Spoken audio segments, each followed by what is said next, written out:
आप हुंकार भर रहे हैं, तो ऐसे में क्या लगता है कि झारखंड की सियासत की निजाम किस तरीके का है? देखिए, इस बार के रिजल्ट अब प्रत्याशित होंगे। आप सब लोगों ने जो सोचा भी नहीं होगा ऐसा परिणाम होगा। लोगों की उत्साह, लोगों में जो उमंग है, जो कि 5 वर्षों से हेमंत सोरेन जी को सत्ता में लोगों ने देखा है। उन्होंने अपने परिवारों की चिंता की, दलालों की चिंता की, बिचौलियों की चिंता की, ठेकेदारों की चिंता की और भ्रष्ट अफसरों की चिंता की।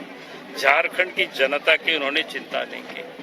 आज मौका आ गया है लोगों को बदला लेने का। अब झारखंड की जनता ने मन बना चुकी है, परिवर्तन करना है और बीजेपी के नेतृत्व में सरकार बनानी है। लेकिन चुनाव के पहले एक बार फिर से ईडी दस्तक दी है। वैसे ही शराब घोटाले के मामले में राज्य के बड़े अधिकारी के अलावा कई उनके जो राजदार हैं उनके यहाँ छापे। देखिए, वो लोग अपना काम करते हैं, इसीलिए वो एजेंसी अपना काम करती है। उस पर हमें कोई कहने की जरूरत नहीं और काम करना भी चाहिए। उसी के लिए वो एजेंसी बनाई गया है ईडी को। ठीक है। बाबूलाल मरांडी जी प्रदेश अध्यक्ष बीजेपी के। सर, अरे आप सुनाई नहीं दे रहे। सर किस तरह से पूरे चुनाव को देख रहे हैं आप लोग? चुनाव लोगों में जो उत्साह है आप सब देख रहे होंगे। अब जनता ने एकदम समीकरण जो और सर घुसपैठ का मामला आप लोग लगातार उठाते आ रहे हैं। क्या लग रहा है कि ये जो मामला है ये आगे तक जाएगा और इससे बीजेपी को बेनिफिट बिल्कुल जाएगा? सरकार बनेगी तो इन लोगों को हम लोग चुन चुन करके बाहर करेंगे। तो ये थे हमारे साथ बाबूलाल मरांडी जी। उनका साफ तौर पर कहना है कि जो बात की जाए घुसपैठ का जो मामला है वो आगे तक जाएगा और सरकार बनेगी तो घुसपैठियों को भी रोका जाएगा।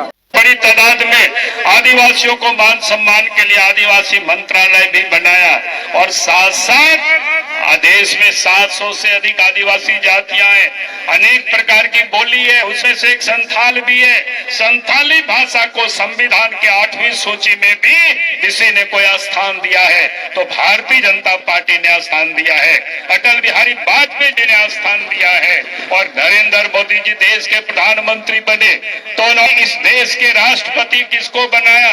श्रीमती द्रौपदी मुर्मू को बनाया, जो हम सब लोगों संथाल समाज से आते हैं। और साथ साथ द्रौपदी मुर्मू के साथ झारखंड देश के अंदर में आज भी 2 राज्य में मुख्यमंत्री आदिवासी हैं। आपका उड़ीसा में आपके मोहन मांझी संथाल मुख्यमंत्री है, आपके छत्तीसगढ़ में विष्णु देव गौड़ मुख्यमंत्री आदिवासी मुख्यमंत्री है।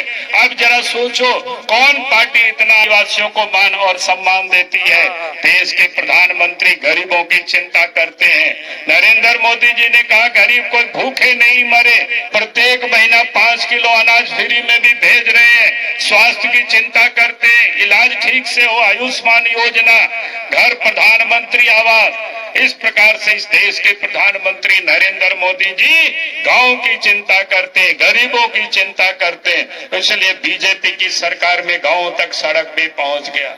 नहीं तो गांव तक आने जाने की सड़कें नहीं हुआ करता था, नदी नाला में पुल पुलिया नहीं होता था। घर जितनी आदिवासियों की जमीन कांग्रेस के राज में लूटा गया है, बड़े बड़े डैम से लूटा गया, बड़े बड़े खदानों में लोग विस्थापित हुए, उजाड़े गए, बड़े बड़े कारखानों में लोग उजाड़े गए, कांग्रेस के राज में हुआ। और झारखंड मुक्ति मोर्चा, झारखंड पार्टी के लोग उन्हीं के साथ थे, लेकिन कभी भी लोगों को न्याय नहीं मिला। मोदी जी के राज में कहीं भी कोई आदिवासियों को भी उजाड़ा नहीं गया है और इसीलिए मैं आज आप सब लोगों से यही कहने के लिए आया हूं। और झारखंड में आप सबसे मैं यही कहूंगा कि आज रोटी बाटी और माटी को बचाने का सवाल है, यही मैं आप सब लोगों से निवेदन कर रहा हूं। और मैं आज कहूंगा कि आदिवासी भाई बहनें, हमारी तो आबादी घट रही है। आप जरा देखिए, संथाल झारखंड प्रदेश में 10% की आबादी की कमी हुई है 1951 से 2011 के बीच में, और संथाल परगना में आज 16% की कमी हुई है। अगर हमारी आबादी उसी प्रकार से कमी होती रही, कांग्रेस की सरकार रहेगी, जेएमएम की सरकार रहेगी, तो हम ऐसे उजड़ते चले जाएंगे। हमारी आबादी कम होगी तो फिर हमें आबादी के हिसाब से ही रिजर्वेशन भी मिला हुआ है, लोकसभा की सीटें भी घट जाएगी, विधानसभा की सीटें भी घट जाएगी, सरकारी नौकरी भी घट जाएगी। और इसीलिए मैं आप सबसे यही कहने के लिए आया हूं, अगर आदिवासियों को कोई बचा सकता है तो भारतीय जनता पार्टी बचा सकती है।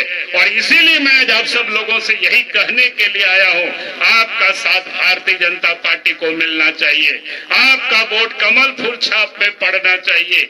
आप यहां से बाबूधान को जिताएंगे, झारखंड में बीजेपी की सरकार बनेगी, आपकी घटती आबादी को फिर से दुरुस्त किया जाएगा, आपको यहां से अच्छे सम्मान मिलेगी, ताकि आपके हक और अधिकार को कोई लूट नहीं सके, इसको सुरक्षित किया जाएगा।